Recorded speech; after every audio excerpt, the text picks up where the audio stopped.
សួស្តីអ្នកនរគ្នាស្វាគមន៍មកកាន់អេពីសូតថ្មីថ្ងៃនេះខ្ញុំនិយាយអំពីជូកាលៀងដែលធ្វើការមិនសម្រាកហើយទទួលបានផលចំណេញអ្វីខ្លះពីការធ្វើការងារដែលគាត់ខំប្រឹងកន្លងមកដែលគាត់ខំលើសកម្រិតរបស់គាត់នឹងហើយអេពីសូតនេះគឺខ្ញុំចង់ប្រៀបធៀបជាមួយនឹងតួអង្គសាមកុកហើយនឹងសង្គមបច្ចុប្បន្នរបស់យើងដែរតែតងជាមួយនឹងការងារទូទៅរបស់យើងដែលធ្វើសប្តាហ៍ថ្ងៃនេះតែអ្នកនរគ្នាកំពុងតែប្រឹងធ្វើការដែលមិនគិតពីការសម្រាកដែរអត់តែខ្ញុំយល់ពីអារម្មណ៍អ្នកដែលអត់មានធនធានគ្រប់គ្រាន់ដែលគាត់ខំប្រឹងដើម្បីឲ្យគាត់ជោគជ័យនៅក្នុងជីវិតអញ្ចឹងមានតែជំរឿថាប្រឹងធ្វើទាំងថ្ងៃទាំងយប់ទេវាអាចធ្វើឲ្យយើងទទួលបានលទ្ធផលល្អហើយនឹងទទួលបានផលចំណេញឬក៏បានលុយច្រើនក្នុងពេលដែលយើងប្រឹងធ្វើការសប្តាហ៍ថ្ងៃបន្ថែមនេះមិនថាតែគេទេសូម្បីតែខ្ញុំក៏ប្រឹងធ្វើការពេលខ្លះខ្ញុំអត់បានសម្រាប់គ្រប់គ្រាន់ដែរព្រោះតែខ្ញុំអត់មានពេលវេលាគ្រប់គ្រាន់ហើយនឹងអត់មានធនធានគ្រប់គ្រាន់សម្រាប់គ្រប់គ្រងខ្លួនឯងទេអញ្ចឹងខ្ញុំត្រូវធ្វើការងារ part time ជាច្រើនហើយនៅឆ្លៀតពេលធ្វើ YouTube ទៀតដើម្បីអាចឲ្យខ្ញុំមានឱកាសទទួលបាន attention ឬក៏ទទួលបានគេឈ្មោះបន្ថែមទៀតសម្រាប់អាចរកលុយនៅថ្ងៃមុខអញ្ចឹងទៅគឺពេលវេលារបស់ខ្ញុំក៏មិនសូវមានគ្រប់គ្រាន់ដែរហើយការសម្រាប់របស់ខ្ញុំក៏អត់សូវបានគ្រប់គ្រាន់ដូចគ្នាអ្នកទាំងអស់គ្នាប្រហែលជាធ្លាប់ឮពាក្យគេនិយាយថាខំប្រឹងធ្វើការទៅអីហើយខំប្រឹងម៉េះតែទទួលបានឯមកវិញអត់មានឃើញអីផ្លាស់ប្ដូរឬក៏អត់មានឃើញអីប្លែកប៉ុណ្ណឹងអញ្ចឹងខំប្រឹងក៏ខំប្រឹងម៉េះធ្វើការងារតាមសមូរទៅសម្រាប់ខ្ញុំគិតថាពាក្យដែលគេនិយាយហ្នឹងគឺសម្រាប់តែអ្នកមាននិយាយទេអ្នកមានគឺគេនិយាយអីក៏សមដែរតែសម្រាប់អ្នកក្រគឺអ្នកមានគេមិនយល់ពីអារម្មណ៍របស់យើងនៅពេលដែលយើងខំនោះទេយើងខំដើម្បីទទួលបានភាពជោគជ័យដូចគេអញ្ចឹងប៉ុន្តែនៅពេលដែលអ្នកណាក៏ខំដែរនៅពេលដែលយើងទទួលបានជោគជ័យហើយយើងក៏អាចមានពេលសម្រាប់គ្រប់គ្រាន់ដោយតែគេដូចគ្នាហ្នឹងឥឡូវនេះគឺខ្ញុំចង់ប្រៀបធៀបតួអង្គជូកាលៀងហើយនឹងស៊ឺម៉ីម្ដងខ្ញុំបាននិយាយបានថាស៊ឺមីគឺជាអ្នកមានហើយជូកាលៀងគឺជាអ្នកក្រនៅពេលដែលស៊ឺមីបាននិយាយពាក្យឌឺដងដាក់ជូកាលៀងថាខំប្រឹងធ្វើការប៉ុណ្ណាក៏ដោយក៏ត្រូវយកពេលសម្រាកកុំសូវប្រឹងខ្លាំងពេកនាំតែសុខភាពយើងចុះខ្សោយហើយអាយុយើងមិនវែងនោះទេតាមពិតទៅពាក្យនេះគឺគេនិយាយអត់ខុសទេប៉ុន្តែវាខុសសម្រាប់យើងអ្នកដែលប្រឹងអ្នកដែលអត់មានសមត្ថភាពដូចគេនៅពេលដែលស៊ឺមីនិយាយពាក្យនេះទៅរួចគឺដោយសារតែគាត់គិតថាគាត់មានធនធានហើយទឹកដីគាត់ធំហើយគាត់មានកងទ័ពច្រើនអញ្ចឹងបើសិនជាគាត់អត់ចេញច្បាំងទៅក៏គាត់អាចយកឈ្នះដោយងាយស្រួលដែរព្រោះជូកាលៀងគឺអត់អាចវាយសម្រុកចូលបានទេទោះបីជាគាត់ខ្លាំងប៉ុណ្ណាក៏ដោយប៉ុន្តែបើធនធានគាត់តិច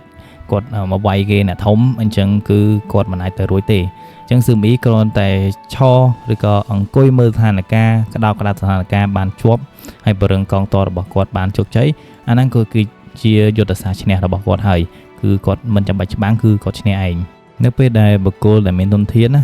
ជួបបញ្ហាគឺអត់សូវពិបាកទេព្រោះគេអាចមានលុយចំណាយទៅរកមនុស្សបន្ថែមដើម្បីមកធ្វើការនៅពេលដែលយើងអ្នកអត់សូវមានធនធាននៅពេលដែលយើងជួបបញ្ហាអីឬក៏យើងចង់បន្ថែមមនុស្សណាមកជួយជុំចែងយើងឬក៏ជួលបុគ្គលិកណាមកធ្វើការងារយើងឥឡូវឧទាហរណ៍ថាជូកាលៀងត្រូវការទាស់បន្ថែមអញ្ចឹងនៅពេលដែលគាត់អត់មានសមត្ថភាពឬក៏អត់មានធនធានទឹកដីគាត់តិចហើយទឹកដីគាត់តូចហើយសួរថាគាត់រកប្រជាជនមកពីណាថែមហើយសួរថានៅពេលដែលប្រជាជននៅទឹកដីផ្សេងហើយគេព្រមមកចូលធ្វើការជាមួយគាត់អត់ព្រោះគេនៅនគរផ្សេងបានសិក្សាណែអញ្ចឹងហើយគាត់គឺជាបុគ្គលដែលចង់ធ្វើសង្គ្រាមអញ្ចឹងប្រជាជននៅខាងទឹកដីដែលមានសន្តិភាពគេឬក៏ទឹកដីដែលគេធំមានអំណាចជាងគេទៅមកធ្វើការជាមួយនឹងជូកាលៀងទៅអីការជ្រើសរើសកងទ័ពមិនមែនជារឿងងាយស្រួលទេបើមិនថាតំបន់ណាគេរស់នៅបានសុខសាន្តហើយសុកយើងអញ្ជើញគេឬក៏យើងបង្ខំគេឲ្យមកធ្វើកងទ័ពអីក៏គេមិនព្រមមកដោយងាយស្រួលដែរនៅពេលដែលយើងមិនសូវមានធនធានគ្រប់គ្រាន់ណាកុំថាឡើយនៅពេលដែលយើងរកមនុស្សបានមកធ្វើកងទ័ពសំបីតែទិញសម្ភារៈទិញកាំបិតទិញអាវក្រោយក៏យើងអត់មានសមត្ថភាពទិញគេផងអញ្ចឹងសួរថាយើងអាចឲ្យគេទៅចេញច្បាំងទាំងអាវទៅទៀលអញ្ចឹងមែនអញ្ចឹងវាទៅវាអាចងាយនឹងស្លាប់តែបើសិនជាយើងមានដាវមានកាំបិតគ្រប់គ្រាន់ឬក៏មានអាវក្រោយទៅវាអាចជួយការពារខ្លួនពីអាវុធផ្សេងៗបានផងដែរបើសិនបើបុគ្គលណាដែលគេមានធនធានស្រាប់គេមានស្រាប់គេមិនសូវប្រឹងឬក៏គេមិនសូវគិតខ្លាំងដូចយើងអ្នក ក្រទេគេប្រឹងដូចគ្នាប៉ុន្តែគេប្រឹងបែបរបស់គេដល់ពេលដែលយើងអ្នកក្រយើងប្រឹងបែបរបស់យើងឥឡូវខ្ញុំចង់និយាយមួយម៉ាត់ឲ្យខ្លីថាគេអ្នកមានគេប្រឹងបែបរបស់គេគឺគេជួលមនុស្សមកធ្វើការជំនួសគេតែបើសិនជាយើងអ្នកក្រយើងអត់មានសមត្ថភាពទៅជួលមនុស្សមកធ្វើការងារយើងទេគឺយើងធ្វើដៃតែខ្លួនឯងគឺយើងប្រឹងដោយបុគ្គលខ្លួនឯងតែម្នាក់គត់អញ្ចឹងគឺវាមានភាពខុសគ្នាឆ្ងាយកុំថាឡើយស៊ឺមអ៊ីដែលនិយាយថាប្រឹងទៅប្រយុទ្ធទៅអីបើដឹងថាខ្លួនឯងមានសមត្ថភាពប្រយុទ្ធឈ្នះគេផងឥឡូវយើងនិយាយពីលាវសានរបស់កូនរបស់លាវប៉ៃវិញសម្បីតែលាវសានក៏បាននិយាយពាក្យនឹងដាក់ជូកលៀងដែរនៅពេលដែលជូកលៀងស្នើសុំទៅវាយនគរអួយហើយជូកលៀងក៏បានប្រាប់ហេតុផលដូចនៅក្នុងសាច់រឿងនឹងប្រាប់ទៅលាវសាននឹងថាបើសិនជាយើងមិនទៅវាយគេទេបើសិនជាយើងមិនប្រកាសភាពជោគជ័យសម្រាប់ខ្លួនឯងទេថ្ងៃមុខយើងអាចនឹងរលាយព្រោះពេលខ្លះយើងគិតថាចំណុចរបស់យើងបច្ចុប្បន្នរាល់ថ្ងៃយើងអាចនឹងយើងអាចមានធនធានដែរប៉ុន្តែយើងអត់អាចមើលថ្ងៃមុខបានទេព្រោះគេកំពុងតែប្រកួតប្រជែងជាមួយយើងហើយបើសិនជាគេខ្លាំងជាងយើងនឹងចាញ់គេហើយថ្ងៃណាមួយយើងនឹងអាចរលាយឯអានេះសម្រាប់តែសម័យសង្គ្រាមទេបើសម័យបច្ចុប្បន្នយើងបើសិនជាយើងអត់ទទួលបានជោគជ័យយើងមិនរលាយទៅណាទេប៉ុន្តែការរស់នៅរបស់យើងវាកាន់តែពិបាកជាងមុនថែមទៀតខ្ញុំដូចជាមិនបាច់រៀបរាប់អំពីតួអង្គលាវសានច្រើនទេព្រោះគាត់ដូចអត់សូវមានប្រយោជន៍នៅក្នុងរឿងសាមកុកទេប៉ុន្តែគាត់នឹងខ្ញុំចង់និយាយថាមូលហេតុអីបានគាត់និយាយពាក្យហ្នឹងដាក់ជូកលៀងថាមូលហេតុអីបានជូកលៀងចិត្តតែចង់វាយគេព្រោះតែលាវសានគឺជាមនុស្សដែលអត់មានកំណត់ប៉ុន្តែគាត់កើតមកក្នុងវងតកោអ្នកមានស្រាប់នៅពេលដែលលាវប៉ៃបានកសាងនគររបស់គាត់បានធំទៅនៅពេលដែលកូនគាត់កើតមកចំនួនក្រោយគឺគាត់រស់នៅបានស្រួលហើយគាត់ជាមនុស្សដែលគ្មានកំណត់ឬក៏អត់មានឆន្ទៈទៀតអញ្ចឹងគាត់ថាអ្វីដែលគាត់មានសប្តាហ៍ថ្ងៃនេះគឺវាគ្រប់គ្រាន់ហើយអញ្ចឹងយើងមិនបាច់ទៅខំពង្រីកអីបន្ថែមទៀតទេអាហ្នឹងជាកំណត់របស់បុគ្គលដែលគាត់អត់មានកំណត់បែបហ្នឹងមនុស្សដែលអត់មានឆន្ទៈអញ្ចឹងយើងមិនបាច់រាប់គាត់ឬក៏មិនបាច់តាមគិតពីគាត់ច្រើនទេឥឡូវនេះគឺខ្ញុំចង់បំបីអារម្មណ៍អ្នកទាំងអស់គ្នាដែលខ្ញុំបានទៅសេ caption នៅក្នុង episode មួយនេះអញ្ចឹងគឺការធ្វើការដែលមិនសម្រាប់តែយើងទទួលបានផលចំណេញអ្វីខ្លះហើយខ្ញុំចង់រៀបរាប់ពីអត្ថប្រយោជន៍ឬក៏គុណវិបត្តិនៃការយើងប្រឹងធ្វើការហួសកម្រិតអញ្ចឹងថាយើងទទួលបានអ្វីខ្លះនៅពេលដែលយើងខំធ្វើការដោយការផ្លិចសម្រាប់បែបហ្នឹងហេតុផលគឺងាយយល់ទេខំពេកឆាប់ឈឺឆាប់ស្លាប់តែប៉ុណ្្នឹងនៅពេលដែលយើងដាក់ចិត្តទាំងមូលទៅលើការងារយើងអាចមានអារម្មណ៍ថាការសម្រាកគឺជាការខាតពេលមួយពេលនេះគឺជាទ្រឹស្ដីអ្នកដែលខំប្រឹងតែបើអ្នកខ្ជិលវិញគឺមិនមែនទ្រឹស្ដីគាត់និយាយបែបហ្នឹងទេនៅពេលដែលយើងខំប្រឹងធ្វើការដោយមិនគិតសម្រាកគឺយើងចង់ឃើញលទ្ធផលលឿនយើងចង់ឈ្នះគេឬសម្រេចគោលដៅឲ្យបានមុនតែជីវិតគឺមិនដូចម៉ាស៊ីនទេមនុស្សត្រូវការសម្រាកដើម្បីឲ្យខួរក្បាលនិងសាច់ដុំយើងមានកម្លាំងមកវិញដើម្បីធ្វើការងារបន្តទៀតឥឡូវគឺខ្ញុំនិយាយពីផលចំណេញនៃការធ្វើការមិនគិតពីការសម្រាកតើយើងបានផលប្រយោជន៍អ្វីខ្លះទី1អាចទទួលលុយបានច្រើនជាងមុនក្នុងរយៈពេលខ្លីទី2អាចទទួលបានការទទួលស្គាល់ឬក៏ការដំឡើងតំណែងហើយទី3អាចធ្វើឲ្យគេគិតថាយើងជាមនុស្សម្នាក់ដែលខំប្រឹងបំផុតខំប្រឹងធ្វើការឲ្យគេឃើញឲ្យគេដឹងថាយើងជាមនុស្សប្រឹងអានឹងជារឿងមួយឯងតែបើយើងខំគឺដេកខ្លួនឯងឯងយើងមិនអាចឲ្យគេឃើញយើងជោគជ័យទេប៉ុន្តែយើងអាចធ្វើឲ្យគេឃើញយើងក្នុងគណៈមជ្ឈវិញបើមិនយើងខំលើកម្រិតពេកខ្ញុំនិយាយនេះគឺរៀងកំ pl ែងតិចទេប៉ុន្តែខ្ញុំនិយាយនេះក៏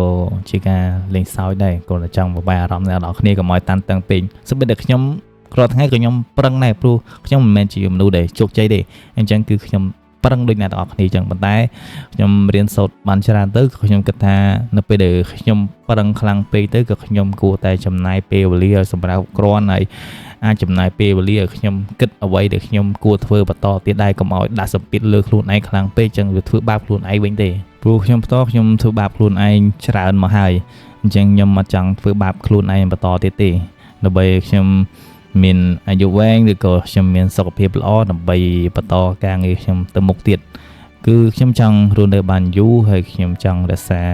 ភាពជោគជ័យរបស់ខ្ញុំបានយូរខ្ញុំអត់ចង់បានថាខ្ញុំប្រឹងខ្លាំងពេកទៅដល់ពេលដែលថ្ងៃមុខខ្ញុំអាចជោគជ័យខ្ញុំអាចទទួលបានភាពជោគជ័យហ្នឹងខ្ញុំរស់នៅជាមួយនឹងភាពជោគជ័យហ្នឹងវាបានរយៈពេលខ្លីពេកអញ្ចឹងយើងអត់ចង់បាន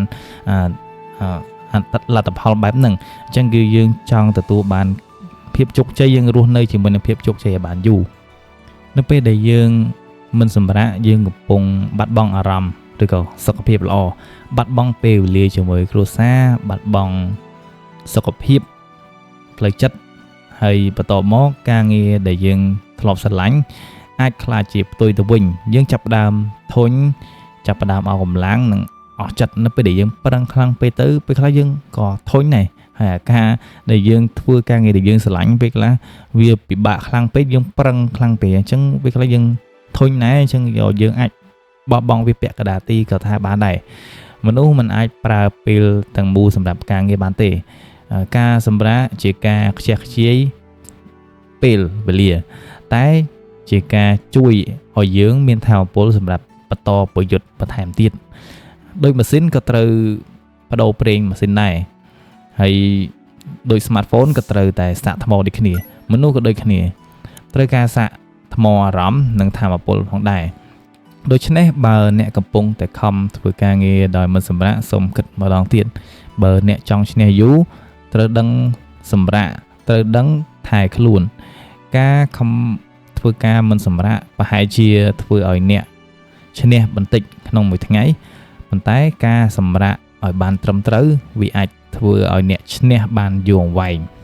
ជាចុងក្រោយខ្ញុំចង់ឲ្យអ្នកទាំងគ្នាចាំពាក្យមួយឃ្លាថាការធ្វើការគឺល្អប៉ុន្តែការសម្រាកគឺជាការចាំបាច់ដើម្បីឲ្យជីវិតយើង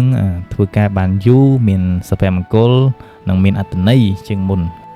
អរគុណអ្នកនរគ្នាអេពីសូតនេះគឺខ្ញុំមានតែប៉ុណ្្នឹងទេបើសិនបើអ្នកនរគ្នាស្ដាប់ហើយគិតថាមានប្រយោជន៍ឬក៏អ្នកនរគ្នាចូលចិត្តកុំភ្លេចជួយចុច like ម្នាក់មួយផងឬក៏មានចម្ងល់អ្វីអាចសាកសួរខ្ញុំក្នុង comment បានហើយកុំភ្លេចជួយចុច subscribe ម្នាក់មួយផងដើម្បីទទួលបានវីដេអូថ្មីៗពីខ្ញុំបន្តទៀតអរគុណអ្នកនរគ្នាជួបគ្នានៅវីដេអូក្រោយ See you guys peace out